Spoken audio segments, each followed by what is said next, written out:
a grey start to things. We'll see some further outbreaks of rain. That will peter out across Scotland and Northern Ireland, but then the showers get going. Now, tomorrow's showers are more widespread. They could be heavy and thundery, so a greater chance across England and Wales of getting wet, and as a result, a touch cooler at 18 to 20 degrees. Still, we're managing 16 for Belfast and for Glasgow. As for Glastonbury, well, here we've got the rather breezy, cool and showery weather continuing over the next couple of days. Thursday, I think a better chance of seeing some dry weather. Not quite so many showers around here, but there is more cloud and rain holding on further north. Temperatures very similar, with highs of 16 to 19. How long does it take to change a nation? A single day? He started to tell me about the history of Afghanistan. I said, stop, please, General. History begins today. 3 years. We found once we got to the south that those objectives were wildly ambitious. 10 years. Or longer. The definitive guide to our decade in Afghanistan starts with Afghanistan, War Without End, Wednesday at 9 on BBC Two.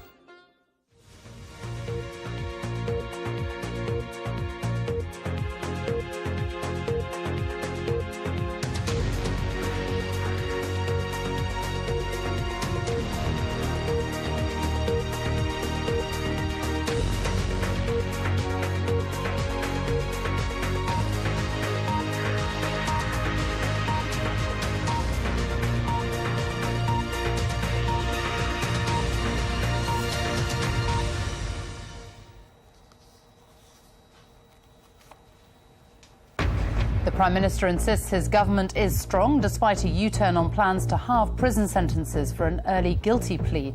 David Cameron says the proposal was too lenient and sent the wrong message to offenders, but he denies the government's indecisive. Being strong is about being prepared to admit you didn't get everything right the first time, but you're going to improve it and make it better. And that's exactly what we're doing with this. Greek police prepare for more protests over austerity cuts as the government faces a vote of confidence in Parliament. Warnings from the RAF that operations in Libya are stretching air crews and equipment to the limit. 2 men are shot and wounded in East Belfast during the worst sectarian violence for years. And remember this match, the longest in history? Well, a year later, they're back, but will it be another epic? Coming up in the sport on the News Channel, Chelsea may be close to naming their new manager. Reports in Portugal say Andre Villas-Boas has resigned from Porto, leaving him free to join the London club.